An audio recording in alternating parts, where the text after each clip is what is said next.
Anxiety seems to be more prevalent in women. There's a lot more worry. There seems to be a lot more expectation as to women's roles.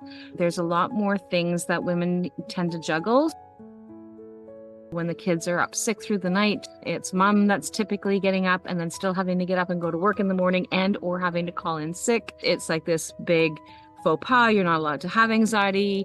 That brings you into the crazy part. Regardless of whether or not you take the medication or you don't take the medication, you still need to have some other tools in your toolbox that allows you to be able to navigate around those anxious feelings. It's all about being able to be supported, because the magic truly is, to me, for me, is that supportive group and having that connection and having that community to be able to help support the women in whatever phase that they're in their life as they navigate through these emotions and how to be able to figure out what's their next step. It's just really important for us to be able to remember that we're there to support each other and that there's not one person who's better than the other. We all have our strengths, we all have our tools, and we all just do whatever it is that we need to be doing to help support each other.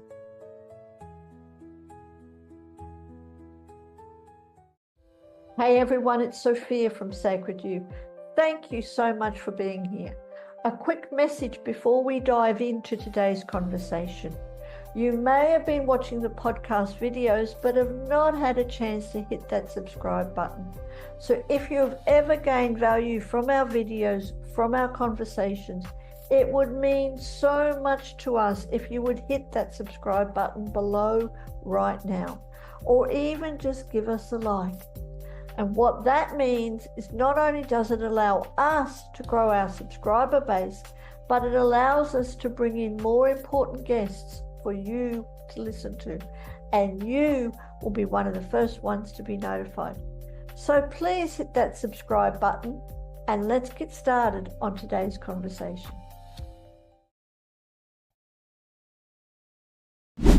Welcome to Pathways to Wellbeing, presented by Sacred You, global community empowering women all over the world.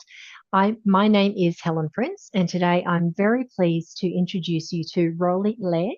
Rollie is a holistic mental health practitioner who specializes in guiding women through anxiety using moon medicine. Now, this topic fascinates me. Before we get into that, welcome, Rollie. It's lovely to have you here. Welcome. Thank you. Thank you so much. Now, anxiety is something that I think a lot of the viewers are really going to resonate with. There's a lot of anxiety that's been going on. And I love that what you do offers a natural alternative, because not everyone wants to go onto medications. And my personal opinion, and obviously I'm not a doctor, medications has its place. I love, though, that you are offering an alternative that people can try. What if it works? It's a wonderful thing that if we can really tap into our own healing powers. And you're going to talk more about how you do that. But before we get into that side of it, what is anxiety when it comes to women, and how is it different with women versus men? Anxiety seems to be more prevalent in women. There's a lot more worry. There seems to be a lot more expectation as to women's roles. There's a lot more things that women tend to juggle when women are working full time, for example, and their spouses or their male spouses are working full time. The women still tend to be the ones that get the phone calls from the school, tend to get the phone calls from the daycare, still have to do a lot of the prep work. There are some amazing relationships where both partners are able to work with that. But what I see most is that oftentimes it's the women that take on that full dual role. And so when the kids are up sick through the night, it's mom that's typically getting up and then still having to get up and go to work in the morning and or having to call in sick. Just a lot of things like that. So there just seems to be a lot of additional pressures. Women are hard on each other. And so that's one of the things that I love about being able to have my circles, because it is us being able to help support each other and build each other up instead of tearing each other down. I love that you do that, Rollie. I love that. I'm so sorry to interrupt you, but I think it's such an important thing. We are meant to be a community.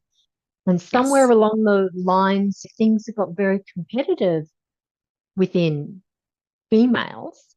And there's lots of reasons for that. However, it doesn't need to be. We know that when we lift each other up, we can do more things and we can be better in ourselves and as the community. So I love that your part of what you do is about getting women to just connect back with each other, because it's such a powerful force, for want of a better word, when we do work together. And it really does. And it really does help to be able to help reduce some of that anxiety, because by being able to support each other, then it allows, first of all, it normalizes it, because that's one of the things that, because it is so prevalent with women, it is something that's a little bit more normalized, or should be normalized. We're not crazy. So I have been diagnosed with anxiety from the age of 6. And so I've learned over the years how to be able to navigate being able to deal with my anxiety with and without medication. So when, depending on what the circumstances are, I've had to take medication, but I try really hard to come back off the medication when on those times that I have to, because I really want to be able to have that natural effect. And a good percentage of the time in the course of my lifetime. And it's just really important for me to be able to have these natural paths or natural ways of being able to bring some focus on how to be able to navigate. So when we're dealing with anxiety, being able to find ways to be able to navigate around being able to be on the medication or off the medication really is important to me. And so obviously I've worked in mental health for a long time, so I do support medication where people need that medication, but it doesn't work on its own. Regardless of whether or not you take the medication or you don't take the medication, you still need to have some other tools in your toolbox that allows you to be able to navigate around those anxious feelings. And like I said, for a good percentage of my life, I've not been on medication, but there have been times in my life where I've had to be on the medication, and it all depends on what else is going on in my life as to whether or not I need that additional support. But still being able to find ways to be able to navigate that anxiety in a more healthy approach that allows us to be able to have a more balanced flow as to what it is that's happening in our lives. Yeah, that's right. You need to make external changes as well. You can't just think everything's going to magically be better just because you're on a medication. There's still our beliefs and our thoughts and our what we don't do, the boundaries, our this self-worth. There's so much that goes into it. Not being able to ask for help because we feel like we're going to be judged, or people will think we're a failure. All of this stuff, it's a whole thing that needs to be addressed. And is that what you do with your clients? That really is. And I love how always love synchronicity, because today we just did an angel messages circle that we have. So I do this once a month. And so one of the very first people who received a message today, that was exactly what her message was, and was about being able to ask for help and being okay with being able to ask for help, because we all need support. We all need the things that we need. And so it is just so important for us to be able to own where we're at, what it is that's going on, and being okay to ask for support. And so this person in particular has been going through a number of different changes in her life, and has had to actually reach out for some additional support that she's not used to being able to have that additional support. And so she's just newly coming into our circle. And that was her message today, was to a reminder of, we need to ask for help.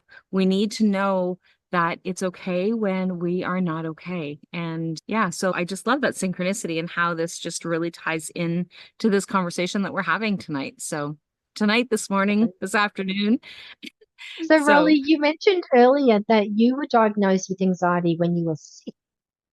So, yes, what has been your journey? there's been a lot. So growing up, there was a lot of dysfunction in our family.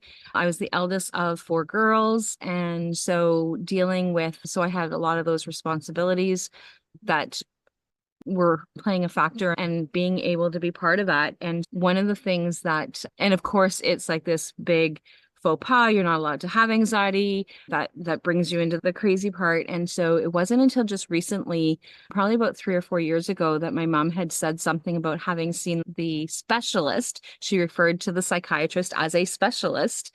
And so then, and He is in his own way, but she had never told me where that situation had come from. And then so when she talked about what the precipitating factor was, then it was like, oh, you mean the psychiatrist? And she's like, yeah, I guess that's what he was. And but the precipitating factor was that because I had held those responsibilities of taking care of my siblings, my sister who's like just younger than I am had I always walked her home from school. I walked her to school, walked her home from school. And the one day I didn't come out of the classroom as quickly as she did. And so then she just left. She knew her way home. We didn't live very far. And I was in a state of panic trying to find my sister. And when I got home, I was in this state of panic. And so the doctor, the psychiatrist, had actually said at that point of minimizing my responsibilities and those kinds of things. But it was just something that I grew up with. And then it's like nurture nature, right? My dad had anxiety while he was alive. My grandmother, his mom, had anxiety while she was alive. And so is it because of hereditary? So is it part of my genes, or is it part of what it is that's going on? And that's the part that we don't really know, except for that my children, both of my boys have anxiety. And so they were both diagnosed with anxiety. And so did they get their anxiety because of me, or did it get it because it is part of our bloodline? And so it's just those different things and being able to learn how to be able to navigate around that anxiety. And so over the years, I have learned how to be able to navigate and what it is to do and how to be able to deal with whatever it is that's happening. And so again, for an example, today we needed to address a neighbor who has not been very kind. Typically we've been ignoring him, but things have just escalated.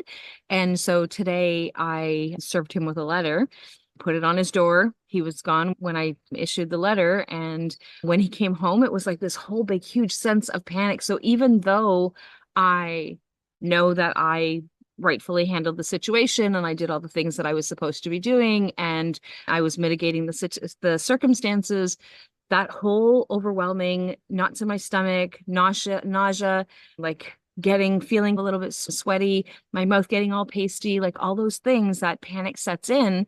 And it's okay. So I know he may or may not become confrontational. We're going to deal with it if that's what it is that happens. And so like a lot of that conversation that you need to have in your head. So I know how to be able to mitigate it most of the time. But it doesn't mean that it doesn't just creep up on me, right? So even though I have the tools, I know what it is that I need to be doing. I've been dealing with this all of my life. And then I've also worked with people in mental health that I've actually helped them navigate through it. But it still takes you, right? So it's just really important for us to be able to recognize what are the symptoms, what's happening, how are we handling it? And sometimes it may get the best of me and I may not catch it quick enough and I may go into that full-blown panic. Whereas today I was able to mitigate it, bring it down, focus on my breath, slow things down, remember that I'm safe. And in this particular situation, my children were around, my adult children were around, and so was my husband. So if anything were to have escalated, I know that I would have been completely supported, but it's still something that I still needed to deal with. Yeah. And I think there's probably not many people who like confrontation because you don't know what the other person's going to do. So I think that's a very reasonable response to have in that particular situation. So talk to me about what is ancient moon medicine? In ancient times, medicine or the moon has been part of the cyclical balance. So one of the things that I always like to be able to, for people who don't know anything about the moon, is that the moon affects the tides. So if it can affect the tides, we are 100%, or we're not 100% water, but we are a very high percentage of water. And so when Grandmother Moon is shifting, so are we. And we have our own internal, so especially women, we have our own internal cycles as well. So we have what we refer to as moon medicine, like our own moon cycle. And so we've got this combination. And so for me, moon medicine is a little bit more than just the cycles of the moon. Is that it also includes being able to use energy work and breath work and crystals and essential oils and all these other things for me becomes part of that moon medicine. And so being able to bring in different tools into our toolbox that allows us to be able to figure out what do we need to use today to be able to bring our body back into balance. And for some it's always essential oils, or for some it's always figuring out where the moon cycle is, or different things like that. So like it's being able to identify what those patterns are. And so moon medicine, so these ancient times of being able to have these ebbs and flows. And in ancient times, one of the things that would happen is women would gather. We were actually talking about that support, right? So somewhere along the line we lost that support. And so women would actually gather during their moon times and their moon cycles, and they would actually support each other during this time frame. And being able to use the rhythms of the cycles allows us to be able to have those ebbs and flows, and allows us to be able to move with that support. And so not everybody cycles at the same time. So the ones who are not cycling at that particular moment are the ones that are supporting, and so on and so forth. And so just recently, so we're in still that full moon energy right now as we're having this conversation. And my daughter-in-law had said to me just a couple of days ago, she's, I don't know, I'm really sorry. I'm really cranky. I'm really snarky. I don't want to deal with the kids. I don't want to do any of these things. And then I looked at her and I said, it's a full moon tomorrow. And she's like, oh, that's what's going on. So it's just being able to recognize where we're at within our own cycles and what it is that's going on. And it does affect our mood. It does affect what it is that's going on. It doesn't give us carte blanche to be able to just do whatever it is that we want to do with it. We still need to be respectful. We still need to be mindful as to how it is that we're going to be dealing with things. But we're allowed to have a cranky moment. We're allowed to be not happy in this particular moment for whatever reason, whether it's the moon cycle or something's going on in our lives. And so it's just being able to recognize that and know that we are supported. And I do everything that I can to help support my daughter-in-law in whatever it is that's going on with the children. Sometimes it's listening to her rant about my son, sometimes agreeing, sometimes disagreeing, but it's just really important for us to be able to, that she knows that she can reach out to me and vent at any time without having to have anybody condemn my son for something that he did or didn't do, or for her response or her reaction. And so it's just really important for me to be able to be there to support her as well as clients in whatever it is that we have going on, as well as I have my circle that allows me to be able to be supported and connected as well. I love that. And that makes so much sense that you're connecting that with the moon cycle, because I think most women understand that we have cycles with our hormones and everything. So we have these ups and downs, and the hormones can make us a little bit crazy from time to time. So that makes perfect sense that you're talking about how the moon affects that as well. And I never actually really thought about how, we're on average, we're about 60% water. There are some organs that have more water in them. So that makes perfect sense that the moon affects large bodies of water. So why would it not affect the water that's within our bodies? So that was just a little penny drop moment for me. And I love what you were saying too about not everyone's in those cycles at the same time, which again is such a perfect harmony, isn't it? Because you can't all be high or all be low, because then there's no balance. So that is brilliant, that having that support. So when we're cycling differently, you've got that nice cradle with the people to help you back up. And then when it comes their turn, you're there to help them back up, and vice versa. It is such a beautiful way to see the world. And it gives that different perspective, and that, I think, acceptance. And you were talking about normalization, and it's just, I love how you've explained that, is what I'm saying here. I just love it, in that there's this beautiful harmony and support that is just natural to us as females as well, because we're very nurturing and maternal and all of that sort of thing. So it's beautiful. I love it. And you mentioned as well about how it's a full moon, and so that's why your daughter-in-law is a little bit snarky. So how does that work then if we're on different cycles? So you're seemingly not in that snarky, but it's still the full moon. So is it affecting you differently because of the Yeah. different phases? Can you explain that to me a little bit? So different people get affected at different times. So perhaps full moons ago, I was the one that was being snarky and I was the one that was needing to be supported. Or maybe it's 2 cycles from now, like 2 full moons from now. We're also in different zodiac signs, and we are different zodiac signs as well. So like that kind of plays into our makeup as to how we're handling things. I do not cycle anymore. So for me, it's the following the lunar cycle, but also being able to recognize for me is when some of these emotions are coming up.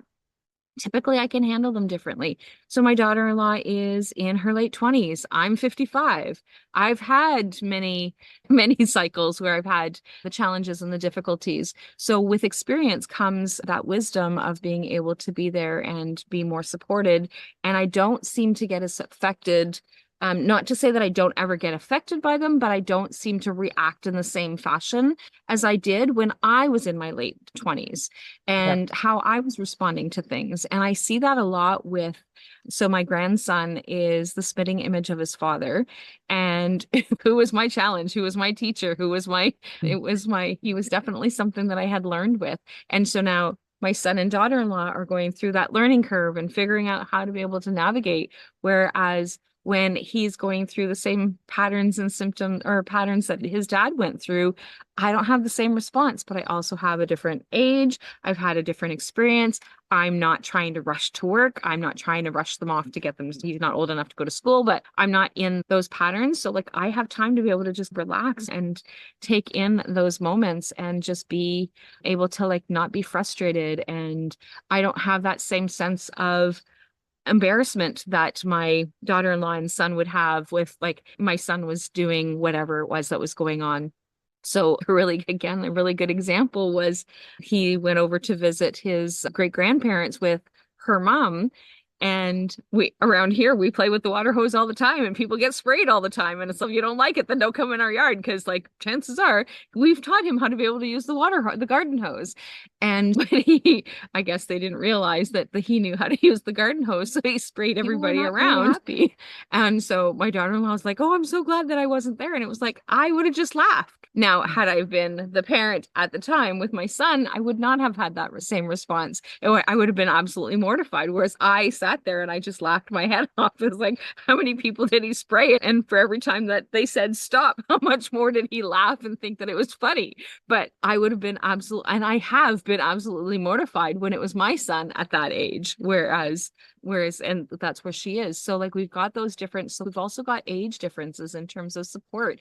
And so like within my circle, I don't have just one, like in terms of demographics, it's women with anxiety because the women that are in their 20s, their anxiety looks different than those of us who are in our 50s, or we have women that are in their 70s that have the different experiences and how they actually get to navigate and run that through, and being able to hear the tools that are in their toolbox, being able to hear what it is that's happened in their life as to how it is that they were able to navigate certain circumstances or situations allows everybody to be able to have that balance and being able to find ways of being able to navigate around how I'm going to handle this today versus 10 years from now when I'm handling it differently in another matter. But it's all about being able to be supported, and which is one of the reasons I really push for group.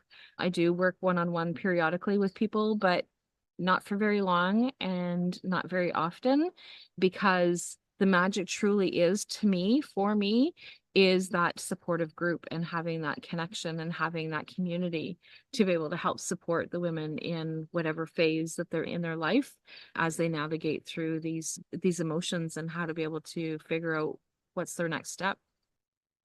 Absolutely. It's the connection that we crave, whether we want to admit it or not. Sometimes the very headstrong, independent women, I don't need anyone sort of thing, they do deep down crave that connection. So I love that's your focus. And I was going to ask you whether you do one-to-one work or whether it is all group work. So you've answered that for me.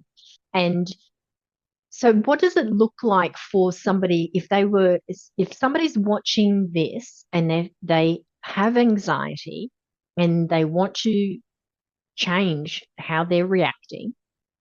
What does it look like to work with you? Entry points always look different. So I have different things so like I said, I was sharing that we just did our angel messages that we do once a month.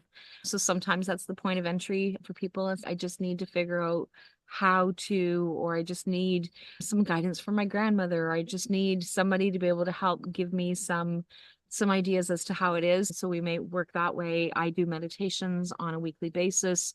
So sometimes people are coming in with just being able to do that. And all of these are done virtually and in group settings, which allows people to be able to navigate around that shift. And which I love because we have the opportunity to have women from around the world that get to join us and support each other. And then we have a community on Telegram. So they continue to support each other even outside of those circles. But I do have so if somebody wanted to be able to just focus in on one-to-one, I only take 3 clients a month, but we go in intensively and work over a 4-week period and we actually follow a lunar cycle together, where we actually check to see where are those ebbs and flows and how does it look different for each person. And so we do that.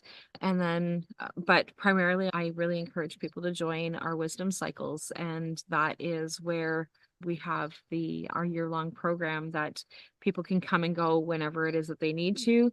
But we do ask for a commitment of a year, because it's not going away in 5 sessions. It's not going away and especially for those of us who've been dealing with anxiety for such a long time, it's not something that we can just wave a magic wand and it's going to be all good tomorrow. We can wave a magic wand and we might be okay in this moment, in this situation. But like I said, I've been at this for 55 years. And yes, there are tools that allow me to be able to not respond and react in the same way. That I actually have tools that I can actually pull out fairly easily.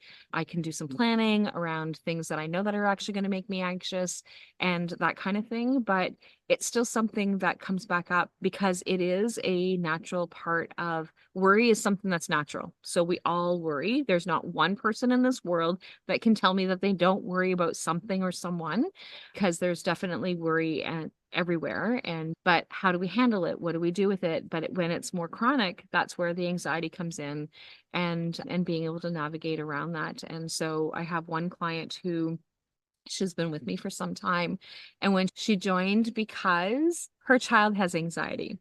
And so as we navigated, mom has anxiety too. So this client has anxiety as well. But when she joined, she didn't join to be supported with her own anxiety. She joined because she was trying to figure out how to be able to help support her daughter with anxiety.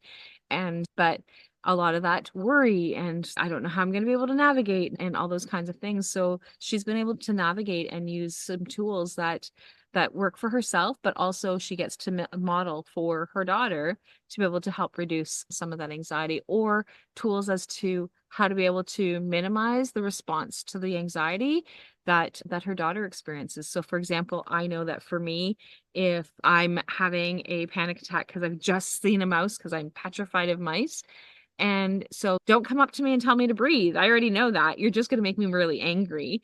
But somebody coming over and breathing with me, or just coming and standing beside me, or just being able to support me that way, as opposed to, I don't understand. It's just a mouse. It's not a big deal, right? So dead or alive, I can't do them. And I come around the corner and my cat has brought me a gift and I'm not accepting the gift.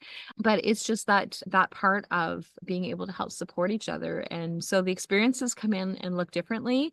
They have evolved over the years. So I'm in my 10th anniversary we just celebrated our 10th anniversary, and it has evolved over the years. So I've worked in mental health in different organizations and over the years. So I've been doing this since 2001.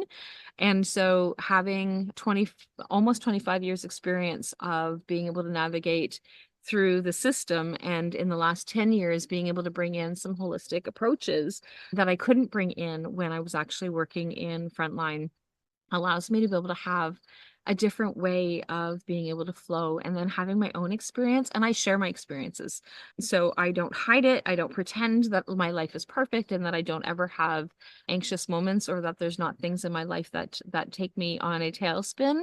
I own them and I share them, and that is one of the things that I know that clients really truly appreciate, is that they know that I get it, but they also know that I don't pretend. You get me as you get me. And so that's just really important for me as a person, being able to connect and having people. And again, it's that normalizing, right? It's really important to me.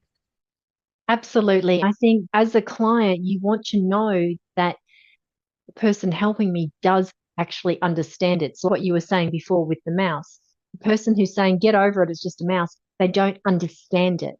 So they're coming at a completely different perspective that is not actually helpful in that moment, as much as they are trying to be helpful, I'm sure, or wanting to help you just get over it. But so I love that you are just your authentic self. This is what it is. I truly understand where you're coming from. I understand what you're feeling. I understand what you're going through. This is what I do to help get past it. And this is what you do as well. So that modeling is so important too. I love the story when you were saying about the daughter, because we can tell our kids what to do until we are blue in the face. But if we are doing the opposite, it's, yeah, whatever, mum. Yeah. But having her come to that realization, and we get there when we get there, but being that model of what she's talking about is so much more powerful than just saying, do this. That's Yeah. fantastic. I love that story. So the ladies who come into your program, they learn these tools. They get the support. So they're able to talk about what they're going through. People can share what they have done. Is that how it Yeah. works? And you facilitate, you provide them with practical tools that they can use in the moment. Am I understanding this correctly? Yes, absolutely. And that part is like just so important. And we don't, so one of the things is that I'm very careful as to making sure that people are not going to try and encourage people to do things that may not necessarily be helpful. And so that is my role as a facilitator. So if somebody's coming in and saying, yeah, this like really works really well, but it's not something that is safe, then, or like that would be like more practical or not practical for that person, because I also get to know the women, and so I will actually interject and make sure that they know that they are safe. One of the things that is huge, that in terms of learning and experience, is that I often will remind women that take what you need and leave the rest, because sometimes a lot of information is overwhelming, and Yes. especially when you're just starting to get into it and figuring things out. So I have one client that's been working with me for a number of years, and so just recently, she has been really focusing on the lunar cycles, whereas before it would be like, okay, yeah, Rollie's talking about the moon. I don't really care. What's my practical thing? So it's just really being able to. So now she's actually watching and she's actually finding her rhythm and figuring out where things are and how she actually cycles around the moon cycle. But it's just really important for us to be able to figure out what's going to work for us and what's not going to work for us. And I know that what worked for me when I was 25 is not what works for me when I'm 55. And again, it's those bite-sized pieces and not taking on more than we can handle and more than we can chew, because it is so important for us to be able to take things from point A to point B. If we stay in the if we stay in and try and absorb all of it and try and put all of it into place, then we just go into overwhelm, which doesn't help us.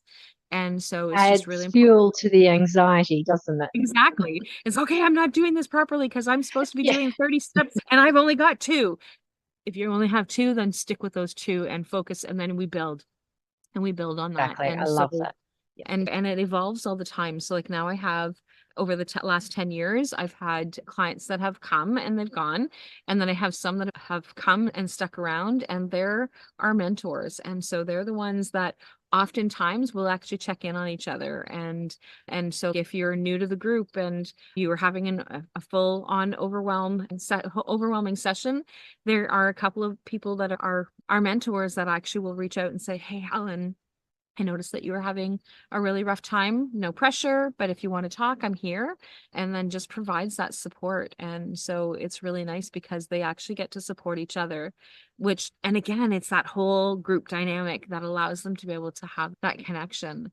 And so by being able to have that support allows them to just have a strength behind them that they wouldn't have. So if they weren't able to reach out to me, for example, because I wasn't available, they have somebody in the group that they can actually reach out and say, "Hey guys, I'm having a really bad day," and somebody's going to help support them through whatever it is that they have going on.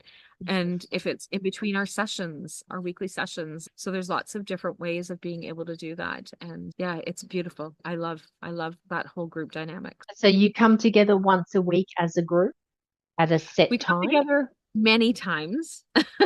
We come together many times. And so all of my sessions, we always have a check-in and a check-out, depending on what it is that's going on. So for example, angel messages, as we're getting things set up and people are coming into the room, they're checking in with each other. Some of them have only come to the angel messages, so they're only checking in once a month. Or and then we have our meditation sessions. And then we have an ask me anything type session that they can come in for whatever program or whatever it is that they have going on. But then our wisdom cycle group, so my core group of women, my membership group, they come together once a week and we all come together and support each other. And again, it depends on what it is that somebody has. So we could have a session where there's one person that has the entire talking floor that's like being supported the entire time, whereas we could have 10 of them that are actually being supported. It all depends on what's going on at the time. And I strongly believe that the right people show up at the right time at the right moment for the right support. And so oftentimes, and again, because of that anxiety, a lot of times women are like, "Oh my God, like I just took over like this entire session." That's because it was meant for you today. Right. So Yeah. just being able to just be within and allow each other. And most of the women, not most of the women, all the women are supportive of each other. Nobody comes to the sessions every week wanting to take over all of that space. Right. So everybody has a chance to be able to support each other and have that connection and do whatever it is that they need to do for themselves. I would imagine that if I was coming along and going through something and felt that love and that connection and that support, I would want to return the favor to somebody else because it just feels so good when we can be there for other people. We're always wanting to be there for others, but don't let others be there for us. So it has to have that flow. So that would, yeah, I imagine that would be a big part of why the women would want to stay and would want to be part of this. It's for the give and the take. And it's part of our family, right? So like we have this extended family support that for some they don't have family support, so like they don't have any of that connection, whereas some need that extended support to be able to help them through whatever it is that they have going on. So it's really nice, like they all know my grandchildren and they know my children and my spouse, and same as it's reciprocated, like we know other people's family members and their supports and whatever it is that they have going on. So it's beautiful. It's a beautiful connection. And because we connect through many different situations, it's really nice when we come together to be able to, because the community is for all of, so in our Telegram community, it's for all of the support. So we have women who we've actually met face to face because they've attended the retreat that I host twice a year. Or we have women that have joined us through the women's conference that I host annually. So there's all these different things. And so they all provide each other supports in different ways and they meet each other in different ways. And like I said, sometimes it's in person, sometimes it's not. Sometimes people travel a really long ways to be able to come and meet each other face to face, which is actually cool. And for those that are actually close by that can actually come, we do try and get together face to face periodically, like every 3 or 4 months, to be able to have that extra support. And some of them establish some amazing friendships. And so it's beautiful to see those dynamics of how they connect and they grow and they support each other. It is just gorgeous community that you have built and are continuing to build. So if anyone watching this wants to be part of something like that, wants to have that support and that sisterhood, that I've got you back and it's all good, and lifting each other up and empowerment. And there's so many beautiful adjectives that I can use for this. But if anyone's watching that and wants to come in, what do you suggest they do as their very first step? The very first step is reaching out to join us for just being able to join part of our Telegram group. The chatter is very busy, so I always remind people that it's really important that they set their own notifications, because the chatter is for all things, Yeah. but the conversation is, so that's a really great place to start. And then we have our weekly sessions, and like our community and those weekly sessions don't cost anything. And so then being able to be part of some of the other things, oftentimes meditations or the angel messages, I often will invite people to be able to come and join us on a free session. And so there's lots of different opportunities that way.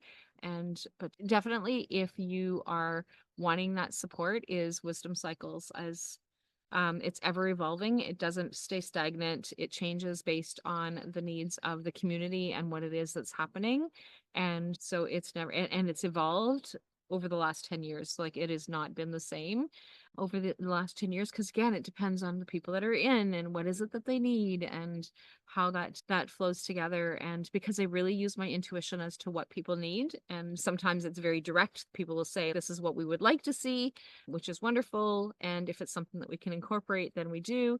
But otherwise, it just really flows based on, this is what we need, and this is what we need to hear, and that kind of thing. And so that one client that I was talking about, who showed up to help support her daughter, one of the things is that she would often say, I'd say, okay, does anybody have anything to share? And she'd be like, no, I don't have anything to share. And so then I would just ask one question that would then prompt her to have the conversation. And then sometimes she would be talking for half an hour and she'd be like, I didn't think I had anything to say. So now when she comes on, she'll actually start talking about, there's something she needs to talk about, she actually will. But initially it's those little prompts and being able to like just bring that part out. And so it's just really important for us to be able to remember that we're there to support each other, and that there's not one person who's better than the other. We all have our strengths, we all have our tools, and we all just do whatever it is that we need to be doing to help support each other. I love that you're just helping guide them at their own pace. And then Yes. the realizations come, because they're the most powerful ones when we realize it for ourselves, when the little light bulb turns on. So I love that you're there guiding them. So if anyone is watching this and they do feel anxious about reaching out, I would encourage you to look past that and see what is possible, with what is that end goal, with the support and the nurturing and the love, tools and the connection and all of that sort of stuff. So just, if you can, just park that anxiety just for that second that it takes you to actually reach out. And all of Rollie's contact details will be below this video. So reach out in the way that feels comfortable for you and just take that step.